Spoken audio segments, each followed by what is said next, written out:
Thanks for being here. Subscribe to Cheating Stories Best, so you don't miss new stories. A setup with a partner swap? Today's story with a similar plot. Enjoy it! I looked at my wife of 5 years and said, "Erin, it's him or me. No intermediate options." She sits next to my nominal boss, Plato Giannis, and holds this well-manicured hand until I speak. Then she took her hand away, an expression of confusion and fear appearing on her beautiful face. She shook her head in surprise, causing her blonde hair to glisten in the lamplight. "Just for the weekend. On Monday, everything will be back to normal. Can't you have some fun with Elle for now?" Elle is La Logan, real name Ellen Johnson. She sits next to me and has been making very intense attempts to seduce me for the last few hours. She is a stunning woman with luxurious dark hair and one of the best bodies in the world, especially if you like curves, which I definitely do. There are also rumors that she is top class. This is all part of Plato's joke. When Erin and I were invited to this island for a weekend, it was assumed that he just wanted to get to know me better. I am a famous author, and he bought the corporation that published my work. This happened about 3 months ago. But in fact, the whole weekend was organized so that Plato could have a knitmate with my wife. I am an average writer, author of detective novels and thrillers. My hero is Rick Rocker. Sometimes he solves the mysteries of locked rooms, and sometimes he dives off a cliff to escape crazy people. He also has a varied and interesting intimate life, putting beautiful women to bed in no time. He is a martial arts expert and trained assassin, all in all, a jack of all trades. He is fantasy wrapped in a thin layer of reality, and the books sell well. But the publishing house has several more important and better-selling writers. I just have a beautiful wife who attracted Plato. They met at a gala dinner and danced that Plato, Mr. G, threw for his stable of writers and editors. The party was impressive, and Erin was especially impressed when she and Mr. G danced to several musical numbers. He is polished, 10 years older than 28-year-old Erin. He has long dark hair and is a large man.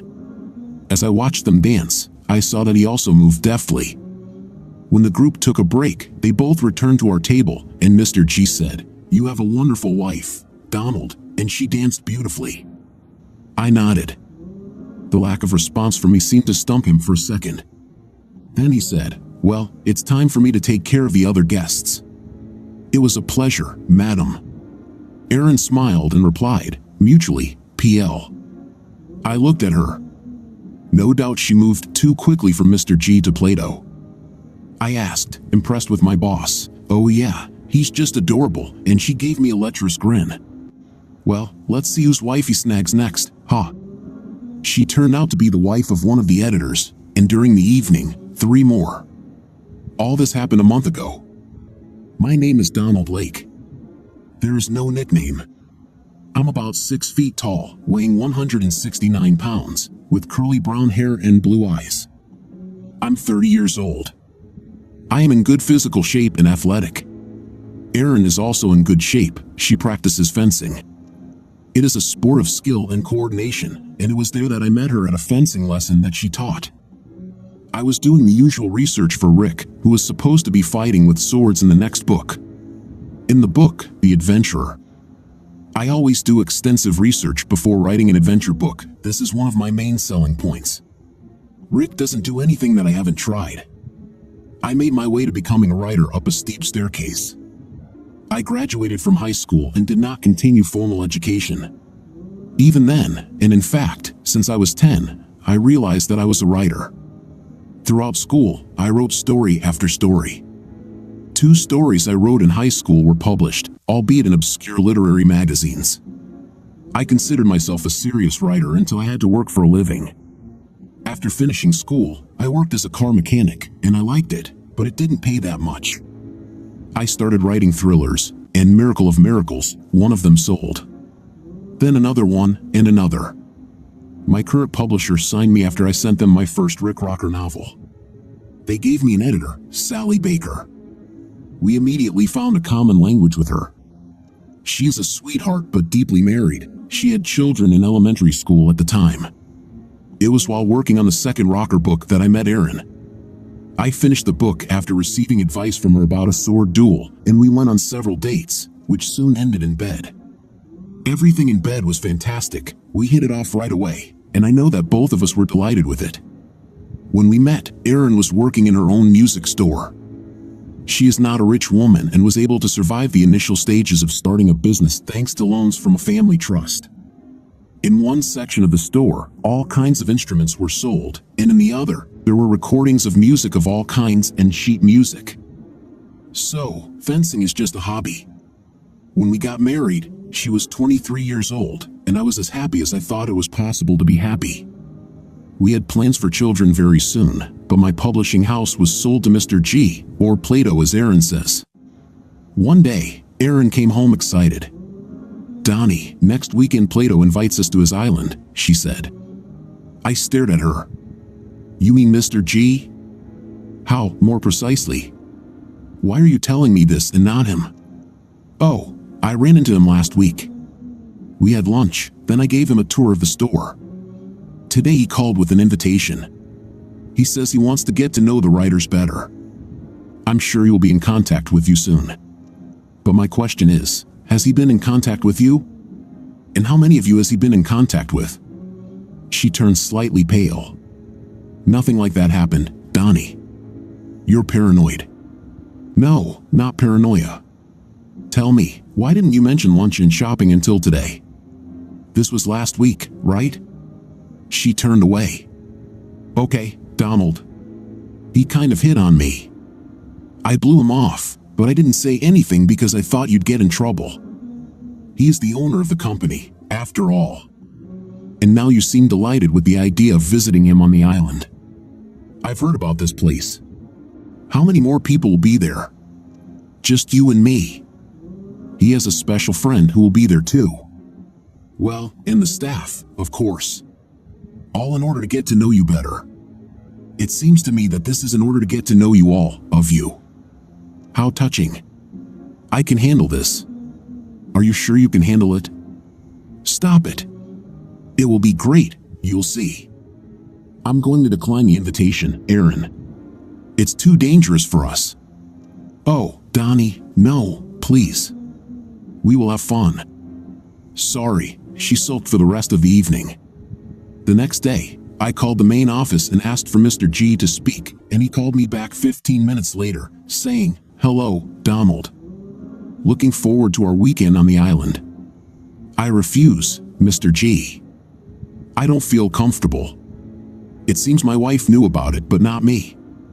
In fact, I think she had lunch with you, but she didn't tell me about it. She said that you were pestering her, and she was afraid that I would react badly if I told everything to me. And she's right, Donald. I actually appreciate Erin on several different levels. She is very attractive, but I can ignore it.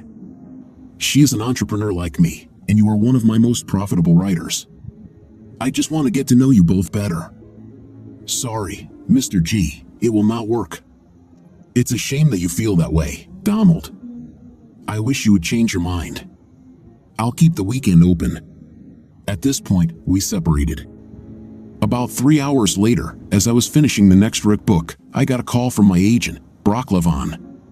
"Don, you declined Mr. G's invitation." "Why? How do you even know about this?"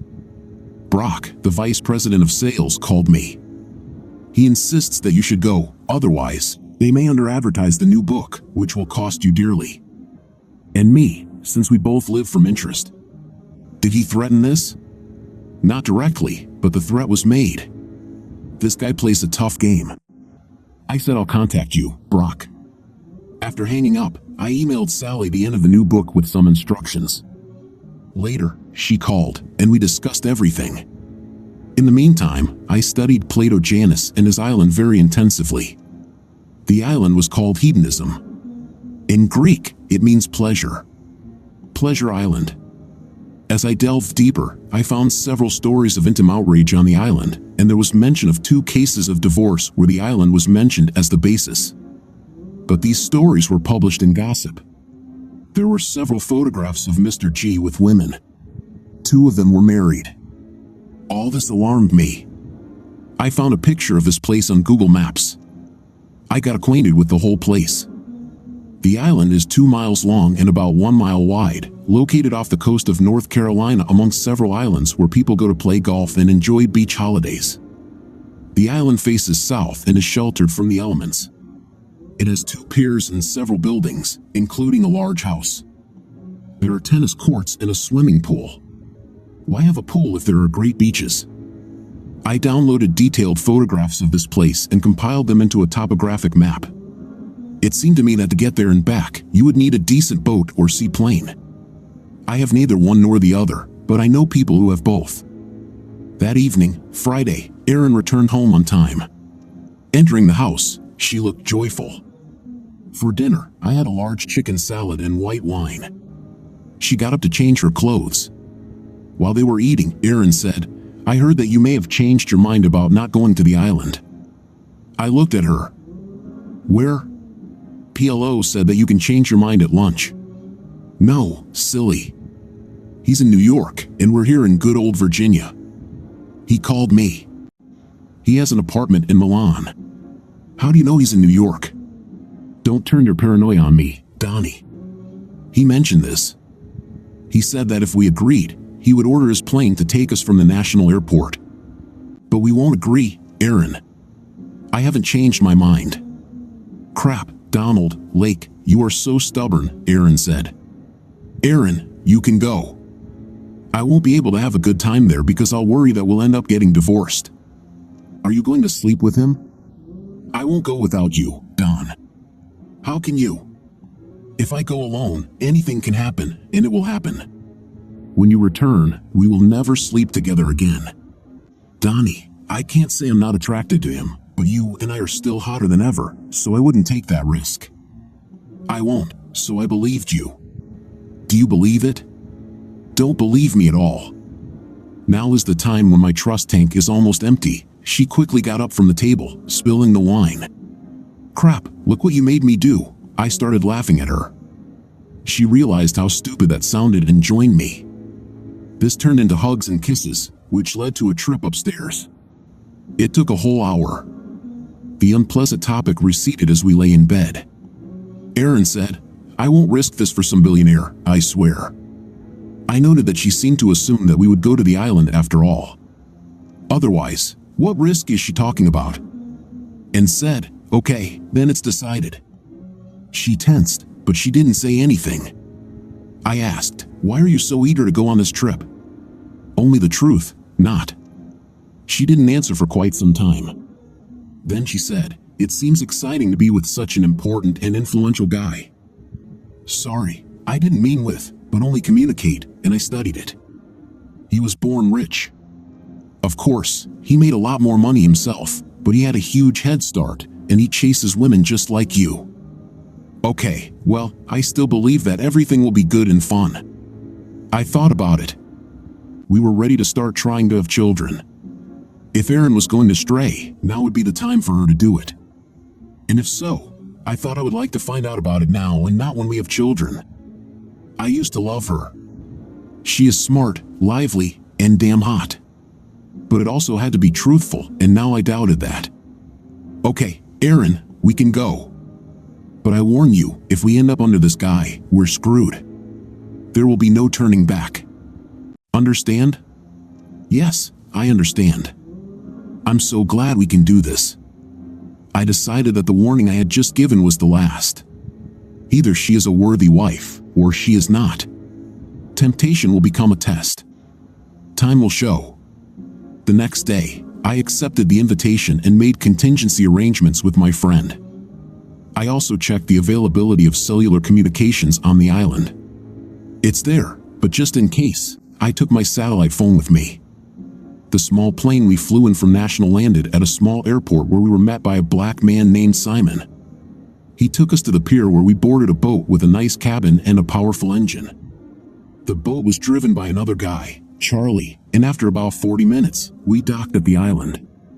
Erin and I spent time looking at the ocean and other islands. Simon told us where we were and outlined what there was to do on the island. He is a nice guy, bigger than me and muscular. He has a wonderful smile and laugh. As they approached the pier on the north side of the island, Erin was in front, and Simon said, "You don't seem very happy with the trip, Mr. Lake." "Call me Don."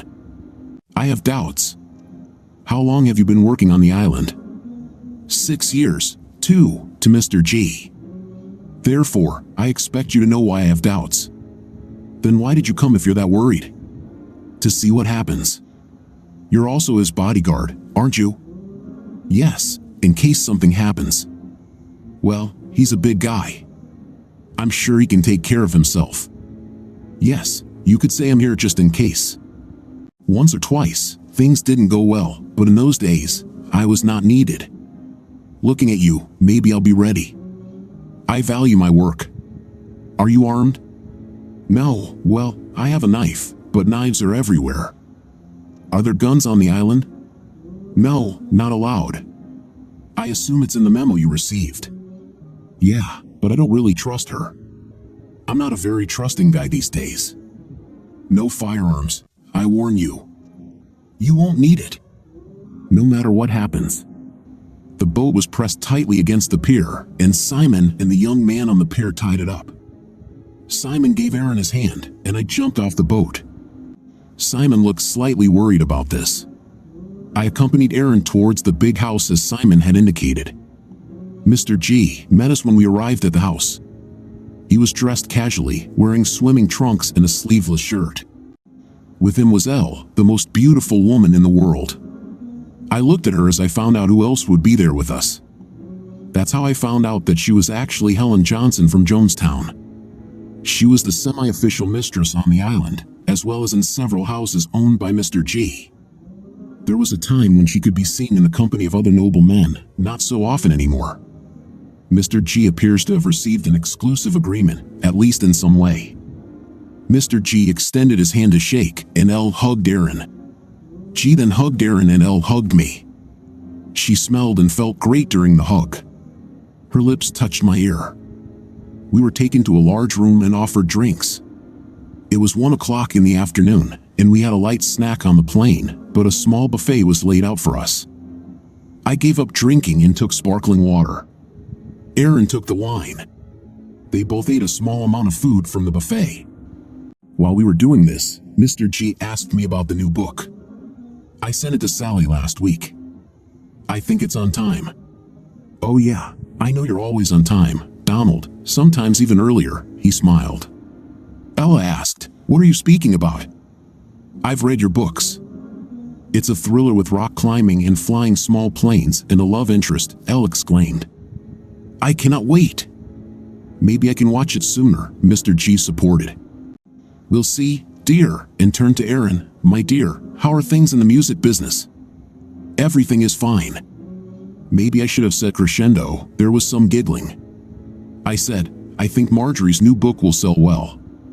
Marjorie is Marjorie Wright, who wrote serious fiction but still sold a lot of books.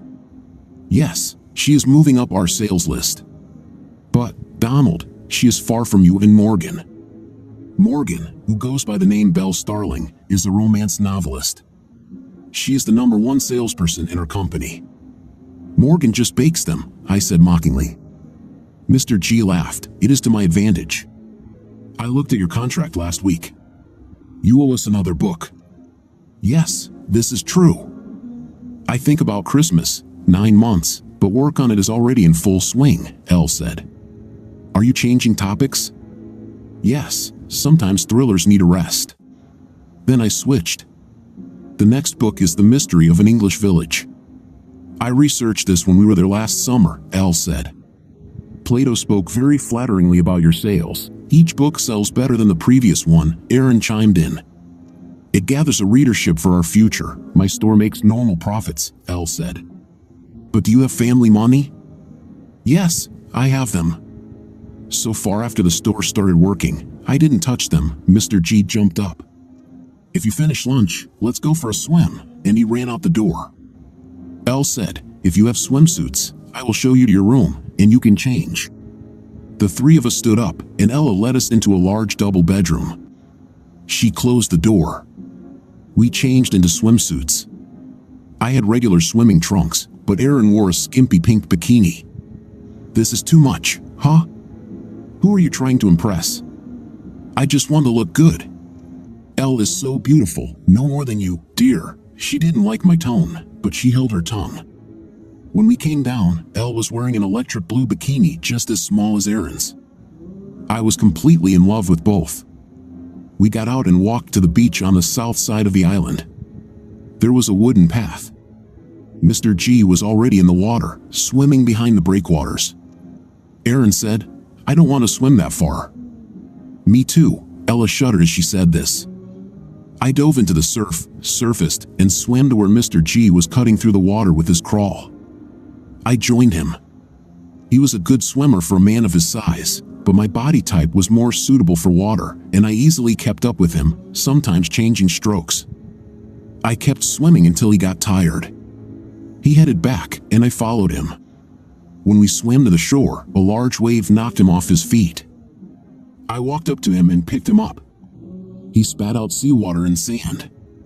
I held him tightly, and we walked out. I saw that his legs were like wet noodles, probably because he had overextended himself in a swimming competition with me. But he quickly came to his senses and pulled away from my help. "I'm fine." This wave just took me by surprise. We approached the women lying on sun loungers in the sun, and I asked, "Who wants to swim?" Ella stood up immediately. She raised her hand, causing her top to slip slightly, and she ran to the surf. I looked at Erin. She shook her head. Then I ran after Elle. The view from the rear was impressive. She dove into the surf like an Olympian and swam out beyond the breakwaters. I followed her. She swam better than Mr. G. I was amazed by this. We swam next to each other for some distance, and she shouted, "Let's turn," which is what I did. The flash of flesh interested me. I let her get about 4 meters ahead of me and watched her from the side. She turned over and floated on her back, her breasts swayed in and out of the water. She was an absolutely amazing woman. Backstroke was my specialty, so I joined her, swimming alongside her. We swam some distance, and then she said, "I've had enough," and swam to the shore. I waited a moment to look at her from behind. When I emerged from the surf, Aaron and Mr. G were nowhere to be seen, but Elle was looking straight at my tight-fitting swimming trunks.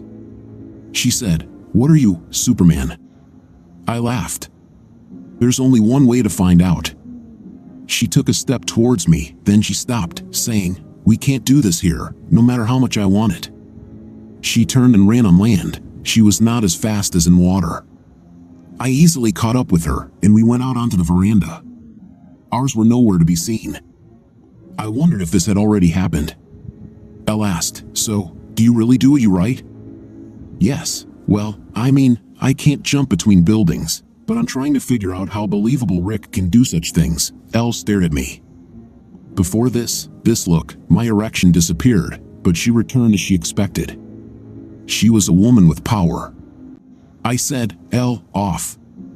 I am married to a wonderful woman and would like to keep it that way. I'm asking as a favor, don't." Elle laughed, a tongue-tied writer. "Oh my God." I said, "Let's see what these two are up to, shall we? Does this matter to you?" "Oh yeah, please. I want you to understand that I won't be sleeping with you this weekend, whatever Aaron decides to do. If they get to that point, I'll leave, and most likely, I will long regret what I just said." I smiled. "I'm warning you, Donald, it's not easy to shake me off my tail." She entered the house. I waited a few minutes before following her. When I went upstairs to change clothes, I saw no one, but when I entered our room, the shower was already running. As soon as I heard it, it stopped. No votes. Aaron opened the door, wrapped in a towel. She gasped when she saw me and asked, "Has Elle already got you?" "No, please understand, Aaron, I'm not going with Elle. I hope you don't go with Mr. G either. We talked about this. The situation remains the same. What were you two doing while we were swimming?" He showed me the swimming pool, the tennis court, and downstairs is the gym. And no intim. I didn't believe that he could be, because it would be too risky. They had no idea how long Elle and I would be gone, and I was sure that they were watching us for some time while we were swimming. No, he was a gentleman. Great, but sooner or later, he will come for you, and you know it. Yes, and she will come for you. He has as much chance of getting me as she has of getting you, she grinned. This is not very comforting, but I won't, and you better not do that. Otherwise, what we already talked about. Nothing changed. Drinks and snacks at 5. We have time for love, and she dropped the towel. I admit I was still on edge because of Elle, so I attacked Erin with genuine zeal, and she reciprocated my feelings. When we finished, we realized that the windows were open. Erin said, "Well, never mind. After all, we are married." I looked out the window. Elle was sitting on a sun lounger about 6 meters away from us. She looked up and smiled, waved her hand, and then reached for her shorts. I moved away from the window. Erin noticed that I was hard again and stared at me. Then she looked out the window. She stood spellbound for some time. There was a groan from outside. Erin turned to me again, saying, "Oh my God, Donnie, forget about yourself. She can have me. I can give up on you." "I will not give up," Erin laughed at me. "You have to beg her to give up, otherwise, you have no chance." "I've already done this. It doesn't seem to work. I guess Plato gave her a task so he can have me. It's all so strange, but you have to admit it keeps your interest." "Erin, I promise you that I won't do this, although now you have helped me a lot." She looked at me. I was still erect. "Certainly, we can have intim at least every 2 hours. This should help." Maybe we went down to the main room in casual clothes for me. It's Docker shorts and a collared shirt. Erin put on a dress and let her hair down and high-heeled sandals. No doubt she looked beautiful. When we arrived, Mr. G was drinking beer. He said, "Hey, Donald, how was your swim with Elle?" "It was great, Mr. G. She is a talented swimmer. This is just one of the many talents she has. Call me Plato." "Fine, famous name. I like it." He was a famous guy. My father, rest his soul, loved reading about him. Elle came in. She was also wearing a dress and high heels. The dress seemed modest, but on her, it was not modest. I'm sure Erin felt a little insecure, and as I understand it, it was part of the game. Ella had to outshine Erin, who in turn would try to assert herself by getting Plato for herself. I moved closer to Erin and put my arm around her shoulders. Plato said, "There's wine, cocktails, beer, and some pretzels. Pretzels are my favorite." As he said this, he was eating one of them. The 4 of us chatted for a while. Ella then took me to show the house. It was impressive. The gym has excellent equipment. I asked, "Does Plato use this?" "He lifts weights." She pointed to the bench where the barbell was installed, heavy. I slid onto the bench under the barbell. Pete carefully removed it from the racks and made 5 swings, and then he put it back. Elle stood right above me, staring as best she could, and then she said, "He only makes 3, then he rests." She began to breathe heavily. I lifted the barbell and did 8 more reps, then he put her in her place, saying, "Everyone has their own strengths, and you have so many of them. Do you know what my role should be this weekend? Seduce me so Plato can take care of Erin." "Yes, this has happened before. I always complete a task, even if it is usually not very pleasant. But you'll be more than pleasant, I think." She gave me a killer smile. "If I start begging, will you stop?" I was actually serious when I said this, but she seemed to think I was joking. "No, but I will enjoy seeing you beg." She walked up the stairs. I waited for my erection to subside and stood up. The 3 of them huddled together in the living room and talked. When I entered, they fell silent, after which Plato said, "Have something to drink, Donald." "Beer, maybe?" I looked at the bar, walked over to it, took out a bottle of Corona, and opened it. The rest had wine. We chatted a little more, then I asked, "Have you finished discussing your plot, or should I leave?" This caused an awkward silence. The least Lionel watched the other 2, mostly Erin. Erin looked at Plato and he said, "So, no secrets." At that moment, Simon came in and announced dinner. We went into the dining room where dishes were laid out on the buffet table. It was a family-style service. We sat at one end of a large table. They poured water, but I drank my beer and didn't drink water, breaking the conversation. He said, the tense situation I had created, and we chatted amicably about politics and baseball. Plato was a Yankees fan. Erin and I rooted for the Orioles and Nationals. Elle liked the Pirates and was from Jonestown. Simon served dessert, tiramisu.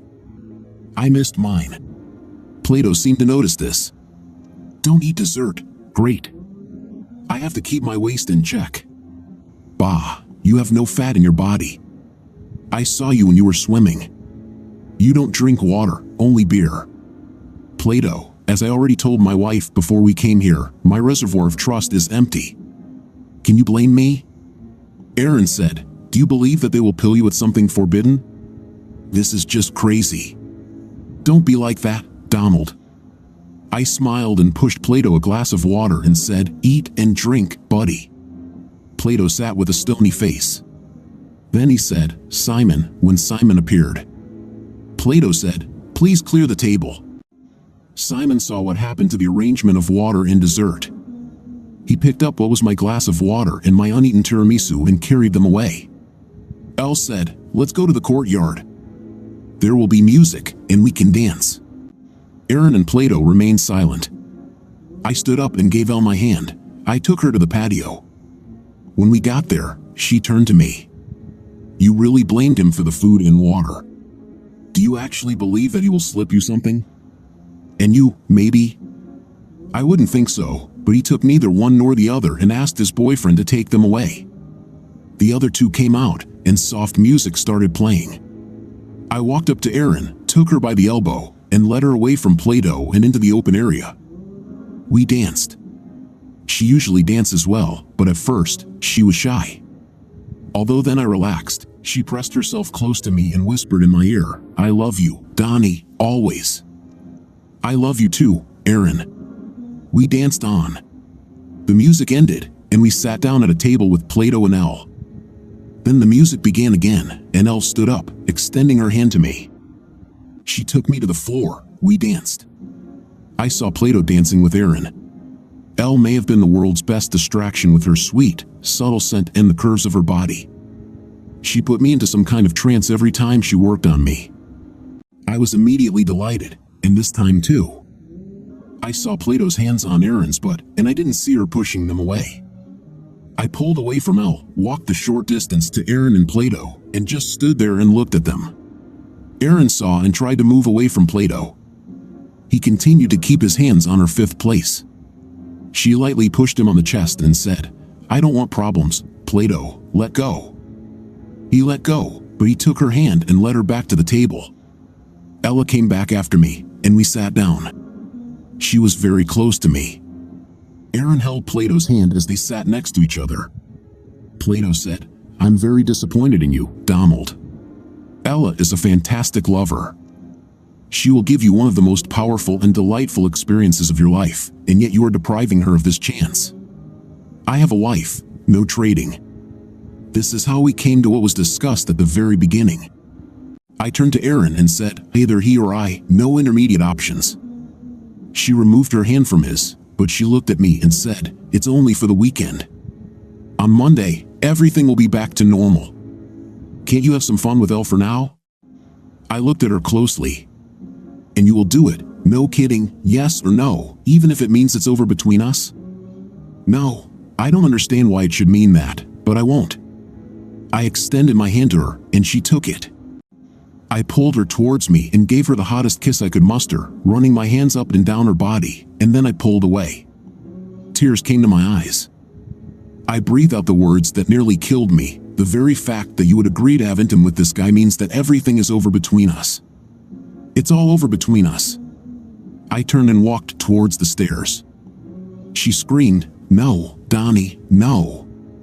I got to the top of the stairs, grabbed my bag that I had packed earlier, and walked up the back fire escape. I made the call and ran into the darkness, sobbing. While I was running, I still heard screams. About 20 minutes later, I heard a plane. It splashed down near the southern dock and swam up to me. My buddy, Todd Jacobs, was flying it. I was walking towards him when Plato and Simon appeared behind me. Plato shouted, oh no, you idiot, you can't escape. You should stay here and calm your wife down. He rushed at me. I was already at the pier. Plato was uncontrollable and in no condition to fight. Simon stayed away, perhaps because Todd had a gun pointed at him. I threw Plato into the water. He floundered there, shouting, "You're fired. Do you hear me? Fired." I boarded the plane, and Todd taxied. We flew to a small lake near Dulles. He had a car there for me. I paid him for the service and went home to Alexandria. The road was dark and lonely. Our house was also dark. I entered it. I looked around at photos of us in happier times, photos of our relatives. I was shocked and just sat in the chair, staring into space. That's how I fell asleep. At 8 in the morning, I was awakened by the sound of a car outside. I looked out and saw Erin getting out of some rental car. She carried her bag to the door, unlocked it, and went inside. I stood and looked at her, and she stood motionless, looking at me. She looked terrible, probably more than I could know, she said. In my entire life, I've never messed up like that, and I never will again. Never. I don't want to lose you, Donnie. I shrugged. Erin, what did you think would happen when you decided to let Plato use you? Did you think that I could not notice this because of Elle? I was stupid, Donnie, so stupid. Well, tell me, did you and Plato set all this up? She looked down. Not really. He suggested that when we get there, there might be a substitution, and to be honest, I foresaw this in advance. I thought I would say no, and that would be the end of it. But you didn't say no. You said yes, only if you go with Elle. I saw how much you wanted her. You were on edge being around her. And then, do you think we'd rekindle our marriage and have kids and all that when I knew? When we both knew that we couldn't trust each other? I saw it as a sideshow when we both would have an exceptional experience. I smiled. I can understand why you thought my experience with Elle would be top-notch, but why did you think that Plato would be better than me? He excited me. He is older and stronger. He knew what to do to get me. I never thought he would be better than you, just different. So, Erin, how do I know this won't happen again? There are still many guys like Plato in the world, and he is still around. I didn't mean to cheat, Donnie. Everything was right in front of you. I just thought you would agree. Now, well, that is, you refused her, so I know you would never agree since you turned her down. Yes, well, I do not know. To me, you are not the woman I met and married. She wouldn't move to be seduced by some other guy. Donnie, can we see what happens next? And you know we always had great intimate. We both miss it. We can continue like this while you spend your time not trusting me. She stood up and took off all her clothes. I thought about turning away, but I didn't. She led me upstairs. The only thing we have always had, and probably always will have, is complete intimate compatibility. As soon as we get into bed, we always get together. So I let her go home. 10 years later, I picked up the kids from the school bus. It was 3:15. Jessica is 8, and Robert is 6. Helen, who does not yet go to school, is 3 years old. I was a stay-at-home writer, but I had a good woman coming to help, and I had the opportunity to write. It took over a year before I trusted Erin enough to let her come off the pills, but when she did, our intimate life took off. The thought that I had knocked her up excited us greatly.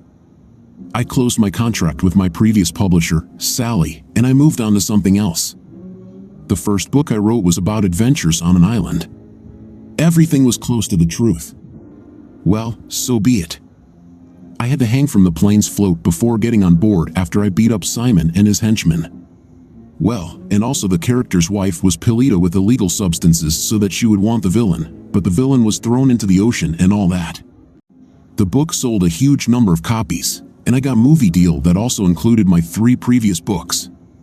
Plato could not complain about half-truths in the new book, where he was cast in the role of Socrates. If he did, he would be burdened with the truth of what happened. Erin now has 2 stores. They earn some money. I earn a lot. Before I fully accepted her back, she signed a postnuptial agreement. It affects both of us. No infidelity. Now the school year has begun, and when I was driving the 2 older ones home, a car drove up to our entrance. This is a small red sports model. Out came a remarkable pair of legs, followed by the rest of the most beautiful woman in the world. Helen smiled and waved to the children. They ran up to her, shouting, "Aunt Helen." and Helen." She hugged them and began to fuss around. Young Helen greeted her at the door as she entered the house. I poured her a seltzer, her favorite drink, and said, "Aaron will arrive soon. I prepared a high-calorie salad, and everything is ready in your room." But that's a completely different story. What do you think of our story today? I think this story teaches us not to cheat on each other in marriage, so I like the story. What's your opinion? Write in the comments. See you in the next videos.